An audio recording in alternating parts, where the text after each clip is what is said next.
Hi, I'm Randy Patterson. Today's post is about assertiveness and social anxiety. In other posts, I've talked about how there are four main communication styles: assertive, passive, aggressive, and passive-aggressive. And we all use all four of those styles, but maybe we have our favorites. People who have strong social anxiety often overuse the passive style, which we can also think of as avoidant in nature.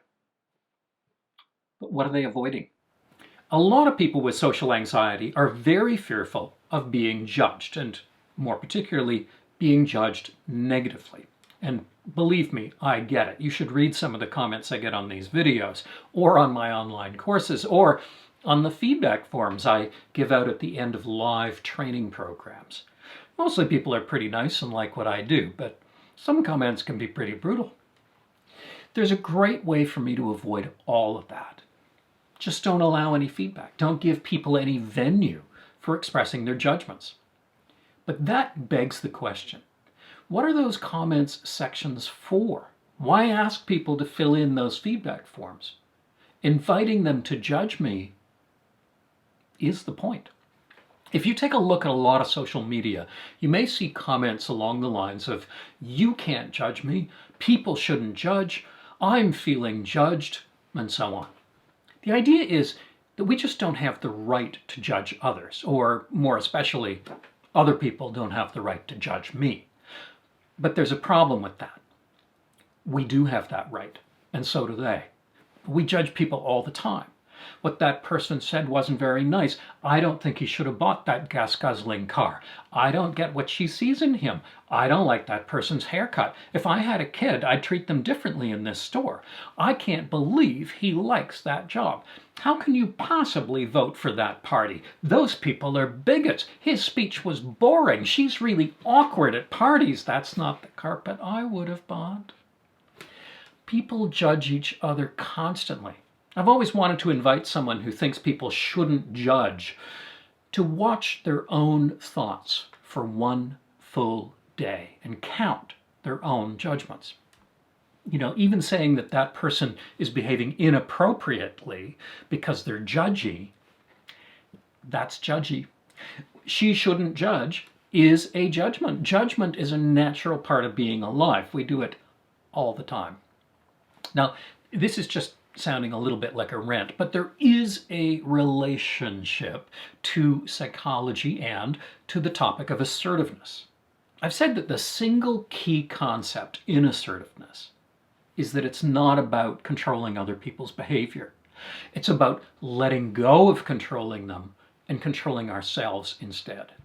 When we're trying to prevent people from judging us, we are trying to control their behavior.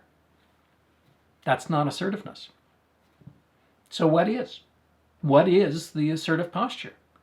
I think that, like so often, the assertive posture is just to recognize reality. People evaluate each other, and an evaluation is a judgment. Take a look at the criminal code. There is nothing about not judging. You have the right to judge people, and so do they. And sometimes we all exercise that right. Telling people they can't judge us is just a lie. They can. Now, we might try to hold ourselves back. Human beings are great judgers, but we also arrive at our judgments on the basis of very limited data. If someone cuts me off in traffic, I can feel the temptation to pass judgment about this person and their personality and their politics and their whole way of being in the world. Maybe you do too. But maybe you've also had the experience of later getting to know someone that you'd passed judgment on. And it turns out you were completely wrong. Yeah, they just cut me off in traffic, but maybe they're on the way to the hospital. Maybe somebody just died. Maybe they're having a panic attack.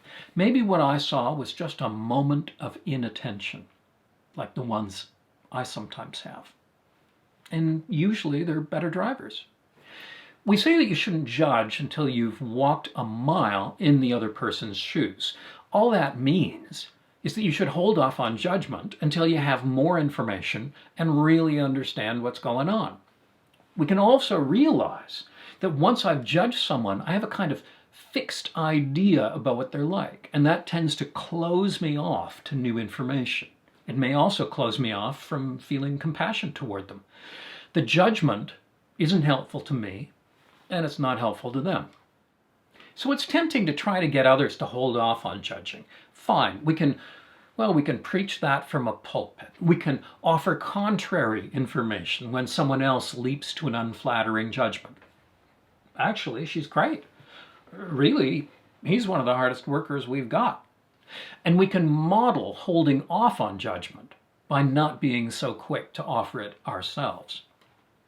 But defending ourselves against the judgment of others by saying that they don't have the right to judge us, that's a weak argument, because they do have that right. So we're lying. The assertive stance is to tell the truth. Anyone can judge me at any time, no matter how little information they have about me. They can judge if they want. I don't have to agree with them, but I also don't have to convince them that they don't have that right, because they do. And we can sit back and remind ourselves of that old saying, what other people think of me, it's none of my business.